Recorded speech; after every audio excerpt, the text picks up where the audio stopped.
Hello दोस्तों, नमस्कार। मेरा नाम है दीप और आप देख रहे हैं करियर गुरुजी। दोस्तों, आपके बहुत सारे स्टूडेंट्स के सवाल मेरे पास आ रहे थे कि बीटीसी की काउंसलिंग में कौन-कौन से डॉक्यूमेंट्स लगेंगे। तो आज हम इसी के बारे में आपसे बात करेंगे कि कौन-कौन से डॉक्यूमेंट्स लगेंगे और वो कब तक बने होने चाहिए आपके डॉक्यूमेंट्स। सबसे पहली बात, आपने यदि अभी तक ऑनलाइन आवेदन नहीं किया है, फर्स्ट टाइम नहीं किया था, तो सेकंड टाइम आप कर लीजिए। यदि आपका रिजल्ट वगैरह रुका था, तो आप अभी कर लीजिए आवेदन, अभी चल रहा है। और दूसरी बात, काउंसलिंग के बारे में जो स्टूडेंट्स पूछ रहे थे, तो उनकी जो है काउंसलिंग जल्दी से जल्दी स्टार्ट होगी। 22 अगस्त से काउंसलिंग स्टार्ट होगी। जैसे ही स्टार्ट होगी उसके बारे में मेरी वीडियोज आ जाएंगी। अब अगली बात कि क्या क्या डॉक्यूमेंट्स लगेंगे, क्योंकि डॉक्यूमेंट्स आपको एक दिन में तो बनेंगे नहीं। डॉक्यूमेंट्स के लिए आपको टाइम टाइम चाहिए। तो उसके लिए मैं आपके लिए वीडियो लेके आया हूँ कि क्या क्या डॉक्यूमेंट्स लगेंगे। सबसे पहले आपके जो 10th का सर्टिफिकेट तो होगा ही, 12th का सर्टिफिकेट तो होगा ही। आप जो भी ग्रेजुएशन के कोर्सेज कर रहे होंगे उसका फर्स्ट ईयर का सर्टिफिकेट, सेकेंड ईयर का सर्टिफिकेट और थर्ड ईयर का सर्टिफिकेट यदि आ गया है तो ठीक है, नहीं तो उसका रिजल्ट जो आपने इंटरनेट से रिजल्ट निकाला होगा, वो आप अपना रिजल्ट प्रिंट आउट निकाल के रख लीजिए। समझ लीजिए, समझे। 10th का सर्टिफिकेट मतलब 10th की मार्कशीट और सर्टिफिकेट जो भी आप कहते हो, 12th की मार्कशीट और सर्टिफिकेट, 10वीं की 12वीं की, उसके बाद बीए फर्स्ट ईयर का जो आपने ग्रेजुएशन किया होगा उसका फर्स्ट ईयर का एक सर्टिफिकेट मिला होगा, सेकेंड ईयर का मिला होगा, और लास्ट ईयर का अभी रिजल्ट आपका आया होगा, शायद सर्टिफिकेट नहीं मिला होगा। तो रिजल्ट आप जो आया होगा, आपका जो इंटरनेट पे रिजल्ट शो कर रहा होगा, उसी की आपकी फ़ोटोकॉपी आपको चाहिए होगी। तो फ़ोटोकॉपी अभी निकाल के रख लीजिए। पता चले कि बाद में आप साइट खोलने लग जाए अपने रिजल्ट की, वो ना खुले तो आपको बाद में आपको दिक्कत हो जाएगी। तो अभी से आप रिजल्ट अपना निकाल के प्रिंट आउट रख लीजिए। उसके बाद फ़ोटोज़ आपके पास होनी चाहिए, फ़ोटो भी लगेगी। और ये तो सिंपल सी बातें हो गई। एक आईडी प्रूफ़ आपके पास होगा ही, तो वो लगेगा।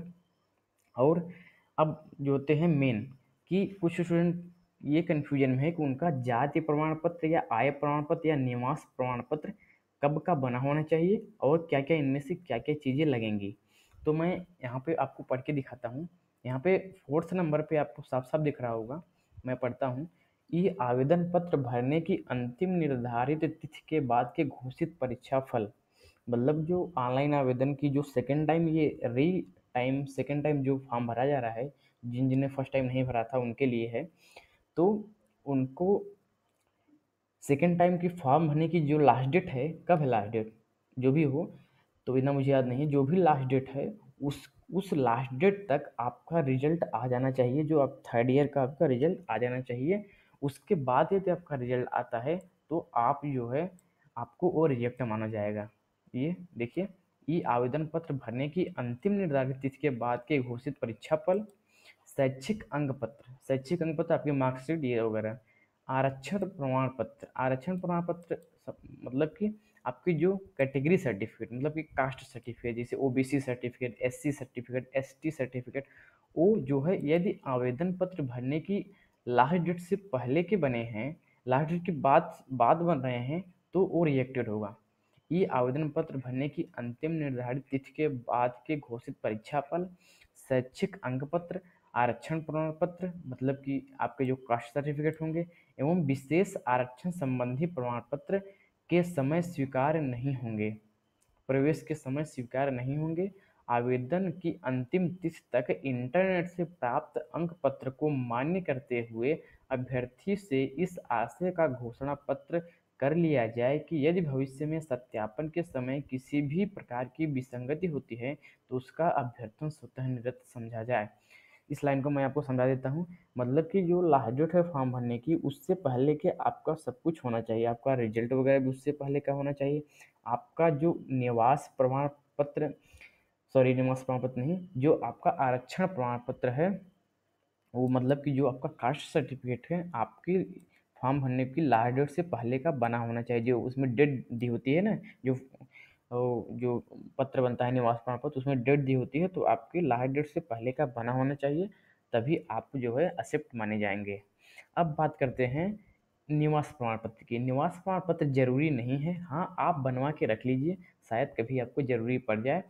और आय प्रमाण पत्र के बारे में बात कर लेते हैं। देखिए, आय प्रमाण पत्र आपका किस लिए लगता है? आय प्रमाण पत्र आपका लगेगा जब आप स्कॉलरशिप का फॉर्म भरने लगेंगे तब। स्कॉलरशिप के फॉर्म भरने से पहले आपको आय प्रमाण पत्र नहीं लगेगा। तो आय प्रमाण पत्र आप बनवा लीजिए अपना, क्योंकि स्कॉलरशिप जो है फॉर्म भरा जाएगा स्कॉलरशिप का जल्दी ही, 1 महीने के अभी फॉर्म तो भरा ही जा रहा है, लेकिन आपका अभी तक एडमिशन नहीं हुआ तो आप कैसे भरेंगे? तो जल्दी से जल्दी जैसे ही आपका एडमिशन हो जाएगा आप तुरंत फॉर्म आपको भरना पड़ेगा, तो अपना आय प्रमाण पत्र भी अभी से बनवा के रख लीजिए। ठीक है। अब जो 5th नंबर का हम पढ़ते हैं, प्रवेश के समय होने वाले अभिलेखीय जांच में अभ्यर्थी को उत्तर प्रदेश में अपने गृह जनपद का सक्षम अधिकारी द्वारा प्रवेश की तिथि तक का जारी किया गया निवास प्रमाण पत्र प्रस्तुत करना होगा। देखिए, ये बहुत बड़ी बात है, इसको मैं स्किप कर रहा था अभी आगे, लेकिन ये स्किप नहीं की। देखिए, प्रवेश के समय यदि आप प्रवेश जैसे आपको कॉलेज मिल जाएगा, फिर अपना डॉक्यूमेंट्स वेरिफिकेशन कराने जाएंगे तो आपके पास निवास प्रमाण पत्र भी होना चाहिए। वो प्रवेश की तिथि तक जारी किया गया होना चाहिए। मतलब कि आपकी जो प्रवेश की तिथि है उसके, जैसे मान लीजिए आपको एडमिशन लेने की तिथि है 15 सितंबर, तो वहाँ तक यदि 15 सितंबर तक आपका बना है तो आपको वो मान्य होगा। और वही जो ऊपर क्या था, जो ये आवेदन पत्र भरने की अंतिम तारीख के भारतीय घोषित परीक्षा पर, वही आरक्षण प्रमाण पत्र की बात करें, मतलब कास्ट सर्टिफिकेट की बात करें, वो ई आवेदन पत्र से पहले का बना होना चाहिए। तो इसको आप पहले ही बनवा लीजिए जल्दी से जल्दी। आरक्षण प्रमाण पत्र मतलब कि अपना जो कास्ट सर्टिफिकेट उसे जल्दी से जल्दी बनवा लीजिए। बाद में आय प्रमाण पत्र और निवास प्रमाण पत्र भी बनवा लीजिए, क्योंकि ये भी चीज़ें लगेंगी।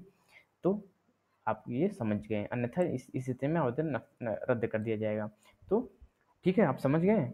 तो यही 2 मेन पॉइंट्स थे जो मैं आपको इस वीडियो में बताया पढ़ के, तो शायद आपको चीज़ें समझ में आ गई होंगी। बाकी मैं सब कुछ कवर कर ही लिया हूँ, इसके बाद जो है वो कुछ खास नहीं है। तो ये दोनों चीज़ें आपको जाननी ज़रूरी है, आपके पास ये चीज़ें डॉक्यूमेंट्स होने चाहिए। आशा है आपको वीडियो पसंद आई होगी। वीडियो पसंद आई है तो लाइक कीजिए, शेयर कीजिए, और चैनल को अभी तक यदि आपने सब्सक्राइब नहीं किया है तो उसको भी कर लीजिएगा। फिलहाल के इस वीडियो में इतना ही, अगली वीडियो के साथ फिर मिलेंगे, तब तक के लिए नमस्कार।